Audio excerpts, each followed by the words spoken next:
Boa tarde, pessoal. Heitor Fonseca aqui. Boa tarde, Goku e Diogo. Parabéns pela vitória. Eu queria que vocês comentassem aí, acabou de sair o banimento que vocês sofreram devido ao kit do Ranger antes do final da partida, o quanto isso vai atrapalhar o jogo de amanhã e de Diogo, o quanto isso muda o planejamento do draft de amanhã, da partida de amanhã, já que você perde 2 bans. Eu não posso revelar com detalhes o que muda, mas obviamente você perder 2 bans faz com que o 4-5 seja criticamente diferente, ainda mais considerando que o adversário está no lado vermelho, onde o 4-5 naturalmente é ligeiramente mais forte. Então é algo ruim, é algo que obviamente o jogador entende a gravidade, a gente vai tomar as medidas devidas, por ser tipo a terceira reincidência, 2 vezes o Bankai, que até era um pouco mais entendível, mesmo assim ruim, já que ele é um jogador relativamente novo, mas agora essa incidência do Ranger a gente vai realmente tratar disso internamente, é algo que foge um pouco do nosso controle, já que eu realmente não posso segurar a mão do jogador para dar o F4. Isso aí é com eles, é responsabilidade do Ranger e do Bankai. Mas a nossa responsabilidade como organização é desviar desse problema amanhã da melhor forma possível estrategicamente, no meu caso, e também como organização, no meu caso, entender a melhor forma de lidar com isso internamente. Obrigado. Boa tarde a todos, Wesley Pereira do Eclate Sports. A minha pergunta vai para o Goku.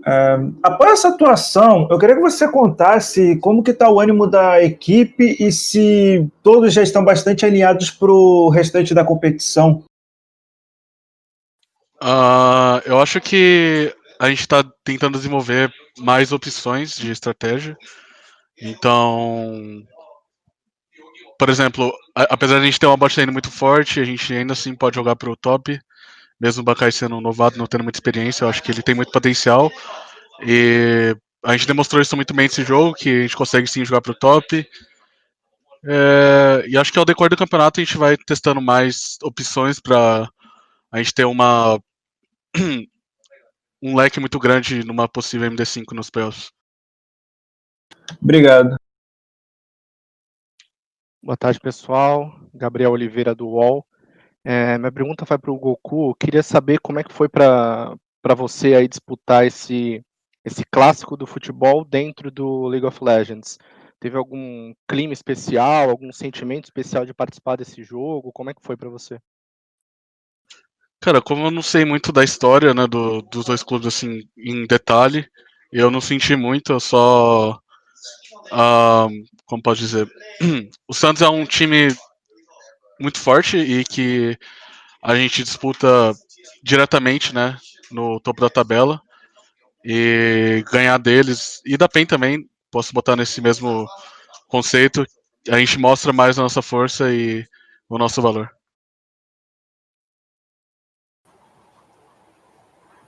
Boa tarde, pessoal. Aqui na falando é o Bruno Andrade, eu falo pela Base Rush. Minha pergunta vai para o Diogo e eu queria que ele comentasse sobre esse primeiro turno que teve o time.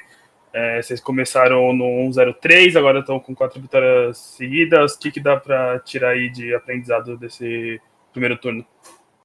É claro que o primeiro turno ele é marcado aí pela chegada dos novos jogadores, mas eu acredito que organizacionalmente e como equipe, e principalmente como trabalhar como coaching staff, esse primeiro split, primeiro período do split, primeiro turno, foi muito importante para entender quais eram os nossos problemas, pontos fortes, pontos fracos, e começar o alinhamento.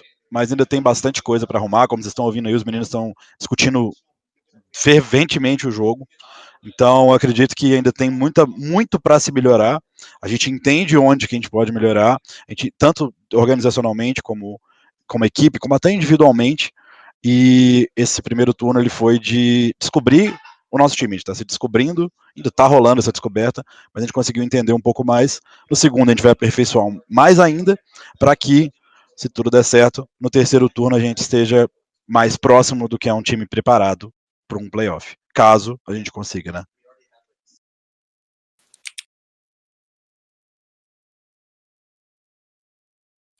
Opa, fala pessoal do Flamengo, tudo bem? Vitor Ventura do Mais Esportes aqui. Diogo, você tá um pouco mais tempo no cenário. Queria que você comentasse o quão importante você vê um confronto entre Flamengo e Santos no League of Legends, né? Você que já viu bastante coisa, já passou por bastantes times, né? Agora a gente tá tendo 2 clubes que se destacam na mídia geral pelo futebol. Então, como que você vê o quão importante, melhor dizendo, você vê pro cenário de esportes, não só de LoL, a gente ter um clássico Flamengo e Santos disputado agora em meios virtuais? Eu vejo que o League of Legends, mesmo hoje em dia, rumando a franquia e rumando ao mainstream, ainda é um esporte de nicho no Brasil. Então, uma parcela da população entende o tamanho do nosso esporte, mas é difícil de difundir em outras camadas sociais que às vezes não associam nomes como PEN, PRG, que não são tão familiares na cabeça, isso contando quem não acompanha esporte. Santos e Flamengo são duas organizações tradicionais, duas organizações que estão na cabeça dos brasileiros, independente se ele acompanha ou não, por isso tem um peso muito grande, além, é claro, dos dois times, as duas equipes, elas terem uma história similar quanto a trajetória no League of Legends. Os dois se iniciaram no circuito desafiante, conseguiram subir o circuito desafiante para a liga principal, e agora com 2 coreanos na staff, cada um, né, em jogo, duelam e fazem um jogo pegado como foi esse aí. Então eu vejo que, dos dois aspectos, isso é algo muito positivo para o nosso cenário como um todo. Primeiro, pela identificação de marcas reconhecidamente presentes no ideário da maior parte da população, e segundo, porque dentro do League of Legends mostra dois projetos que estão cada vez mais dando frutos e que começaram de forma bem similar e que têm, aparentemente, ideologias bem similares.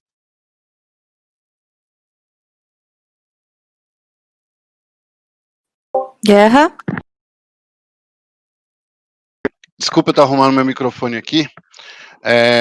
Minha pergunta vai continuar nessa pegada para o Thiago e talvez para o Goku, porque a Simplicity é um time aí que vem também do esporte, né? E um dos diretores aí do Flamengo Esportes é o Fred. Queria saber como é que estava a conversa dentro do clube sobre esse confronto, se estava tendo algum tipo de pressão extra para vocês por conta desse tipo de confronto, que era o confronto do futebol no League of Legends.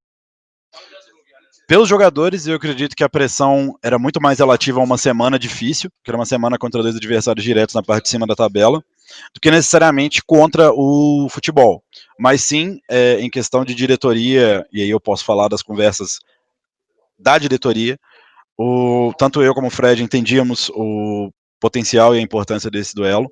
A gente chegou a alinhar algumas coisas junto ao Santos em relação a o quão era importante isso. As duas equipes têm essa noção e a gente sabia o quanto que isso era bom para os dois, sabe? O quanto que era importante esse primeiro confronto e todos os outros que vierem. Então, havia uma pressão a mais na parte de diretoria, mas é nosso dever, e principalmente meu dever, já que também tenho função em comissão técnica, não deixar transparecer nenhum tipo de pressão interna, nenhum tipo de, não vou dizer cobrança, mas assim, dessa vontade a mais de ganhar por ser um duelo de dois projetos que tem como base clubes do esporte tradicional. Então eu tentei não passar isso para eles, mas de fato era um confronto que tinha um gosto especial do ponto de vista de realmente das trajetórias e das equipes e de como a Simplicity também via os dois projetos. Boa tarde, pessoal. Butcher aqui pelo DNM. Diogo, minha pergunta vai para você. Ela é bem rápida. No futebol a gente tem... a gente sabe que acontece muitas vezes de bônus de vitória, principalmente em clássicos e partidas importantes. Estamos falando de dois clubes de futebol, né, primariamente, né, de esportes tradicionais vindo para esportes agora. Você acha que agora acontece isso, ou para um futuro deve acontecer algo parecido, com bônus de vitória em partidas entre, sei lá, Flamengo e Santos, Flamengo e PEN? Eu acredito que ainda está um pouco distante disso no nível que é usado no esporte tradicional. A gente ainda está estruturando como as coisas funcionam em relação a bonificações no Brasil, e muitas das bonificações elas estão presentes já no contrato dos jogadores. Eu quero dizer que esse tipo de incentivo, ele é uma coisa que, não vou falar que se a gente usa ou não, mas que já é prática comum em muitos times com certos contratos de certos jogadores. Mas do jeito que é no esporte tradicional, que é uma coisa mais de uma oportunidade que surge de você fazer isso, de um incentivo a mais, acredito que a gente está arrumando para isso, mas ainda é um ponto mais para frente no desenvolvimento do nosso esporte eletrônico. Só que, de fato, é uma ideia bem interessante e é algo que eu vou levar aí para o resto do campeonato. Diogo, eu tenho mais uma pergunta para você. Acompanhei a sua participação no Flow e como assisto seu canal, eu vi aí o caso do Léo Maneiro. Eu queria, claro que você não me entendesse mal, mas pensasse do lado positivo da coisa. Existe alguma coisa de positivo em jogadores de high elo e jogadores do competitivo a jogar contra personagens como aquele? Eu não sei se existe muita coisa positiva em jogar contra scripters, porque, querendo ou não, eles fazem 3 coisas. E óbvio, ambientalizando. Eu não falei isso em nenhum vídeo, porque até não era a minha ideia. Foi algo espontâneo o vídeo, surgiu no meio de uma live. Mas é uma crítica, óbvia, né? Uma crítica velada. É óbvia, mas velada. Que a partir do momento que você escancara a existência disso, você coloca a ideia de que, gente, isso tem que ser retirado do jogo. E aí agora vem os efeitos negativos. Eu não vejo efeito positivo, de forma nenhuma, até porque você está enfrentando algo que não é necessariamente humano. É precisão de computador. Não tem como, em questão de reflexo, você vencer. Você pode vencer em macro, você pode vencer em situações que nem o script consegue resolver.